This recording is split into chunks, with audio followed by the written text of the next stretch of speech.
24 de junho de 1990. Turim, Itália. Brasil e Argentina nas oitavas de final da Copa do Mundo.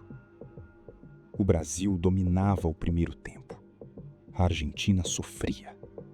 E Maradona, genial até na vilania, estava prestes a fazer algo que não está em nenhum livro de futebol. Uma garrafa de água, verde, diferente das outras. E o lateral branco, sem saber de nada, bebeu. O que aconteceu depois é um dos maiores mistérios e escândalos da história da Copa do Mundo. E a resposta para a pergunta que o futebol brasileiro carrega há 35 anos está mais perto do que você imagina.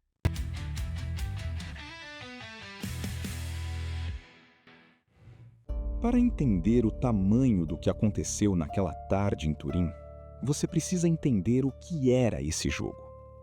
O Brasil de 1990 era uma das seleções mais esperadas da competição. Lazzaroni montou um time com Tafarel, Branco, Mauro Galvão, Dunga, Alemão, Mazinho, uma seleção física, organizada, que tinha chegado às oitavas sem perder um jogo sequer. Do outro lado, a Argentina de Maradona. Campeã em 1986, favorita em 1990.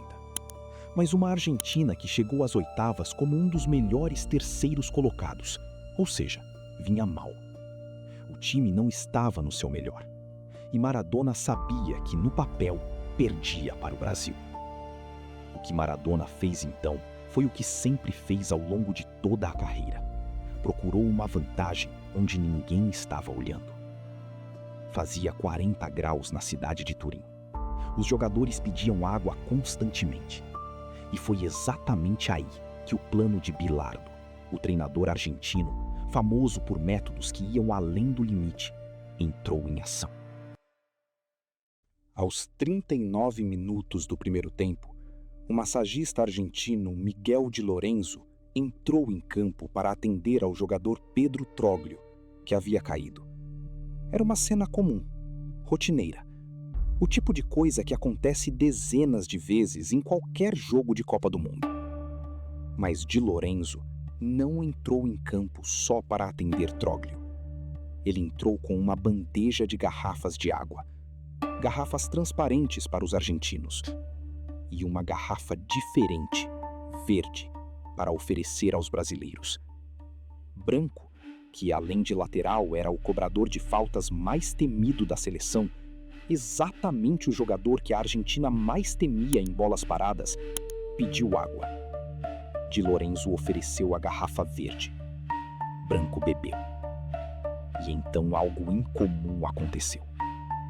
Maradona, ao ver que um argentino ia beber da mesma garrafa por engano, gritou: "Vasco, desse não, do outro!" Esse grito, anos depois, seria a principal prova de que a garrafa era diferente. Porque por que Maradona se importaria com qual garrafa um companheiro bebia, a menos que soubesse que uma delas era diferente da outra? Branco chegou ao intervalo com tonteira, sonolência, uma sensação de bobeira, como ele mesmo descreveu no dia seguinte. Lazzaroni, o técnico brasileiro, foi informado pelo médico da seleção. Mas não havia como provar nada, e Branco não foi substituído. No segundo tempo, o Brasil, que havia dominado a primeira etapa, simplesmente sumiu de campo. A seleção perdeu o ritmo, perdeu a intensidade. E Branco, um dos jogadores mais ativos do time, mal aparecia. Aos 22 minutos do segundo tempo, Maradona deu um passe de trivela milimétrico para Canidia, que estava em posição legal, por um tris, e marcou o único gol da partida. 1-0 para a Argentina. O Brasil foi eliminado. A Argentina avançou para as semifinais. E Branco saiu de campo sabendo que algo estava errado. No ônibus após a partida, ele olhou pela janela e viu Maradona no ônibus ao lado. Maradona o olhou de volta e gesticulou negando qualquer envolvimento, segundo o próprio Branco contou depois.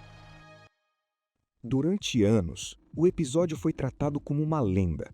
Uma história que circulava nos vestiários, nas mesas de bar, nas conversas de futebol, mas sem confirmação oficial. Até que Maradona, em 2004, deu uma entrevista ao programa Mar del Fondo, do canal argentino Taisi Sports.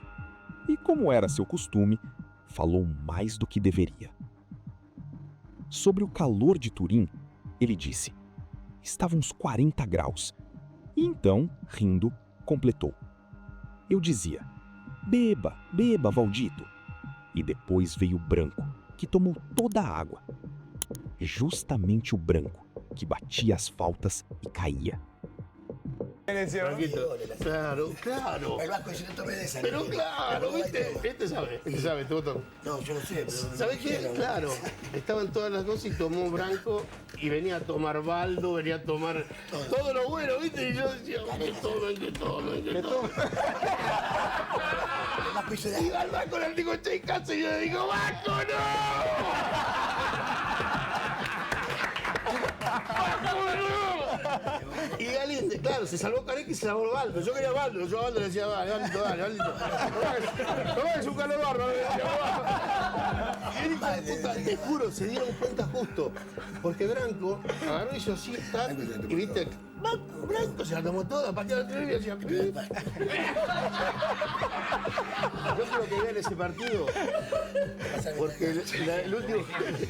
Escuchame, un contragolpe, Branco la fue para así, conferencia de prensa. me dormieron. ¿Cómo? Y después íbamos los dos micros. Estaban los dos micros y yo me siento adelante y Branco sentado adelante y me hacía desde el micro enfrente me hacía. Pero no se hacía así, ¿viste? Me hacía, voy, hacía. Y yo le hacía, claro, le hacía, todo bien, Branquito, ¿no? Todo bien. Claro, y a Galinde lo querían matar.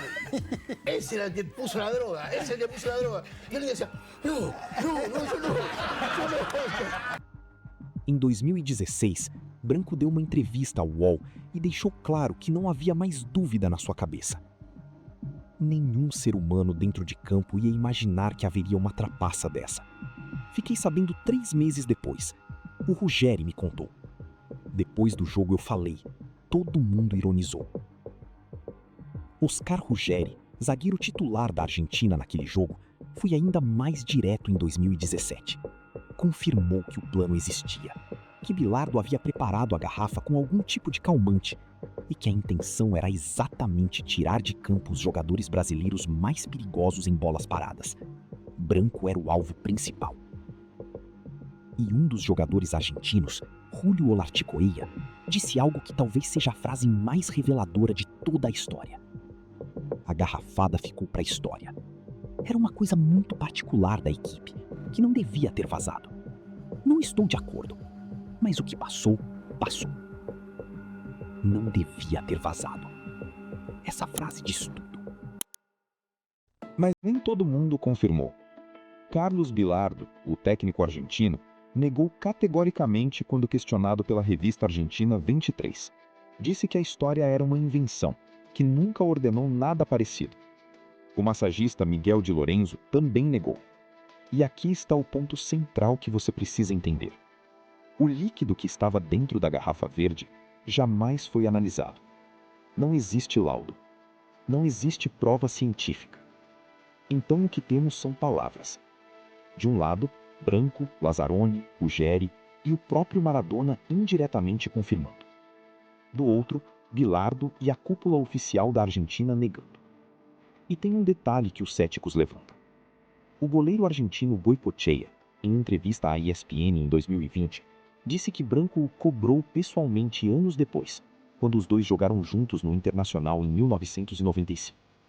E segundo Goicoechea, ele respondeu que não sabia de nada, e que acreditava que era verdade, que algo havia acontecido, mas que não tinha participado. um jogador do time adversário, que jogou ao lado de branco anos depois, dizendo que acredita que foi verdade. Isso não é prova, mas também não é pouca coisa. Então, a Argentina dopou o branco? A resposta honesta é quase certamente sim. Mas tem um último detalhe que pesa, e muito. Carlos Bilar, o técnico argentino, era médico de formação. Sabia exatamente quais substâncias causavam quais efeitos. Sabia como administrá-las. E tinha histórico documentado de usar métodos que iam além das regras, desde quando jogador. E a Argentina avançou para uma final que acabaria perdendo para a Alemanha. O que ficou foi a garrafa verde. Uma pergunta que o futebol brasileiro nunca vai conseguir responder com certeza, mas que 35 anos de depoimentos apontam para o mesmo lugar. E você, o que acha? Foi trapaça confirmada ou lenda do futebol? Deixa nos comentários. Deixa o like, isso ajuda muito o canal a crescer. E se ainda não é inscrito, se inscreve agora. Toda semana o Radar Extracampo mergulha nas histórias que o futebol brasileiro não deixa esquecer. Até lá!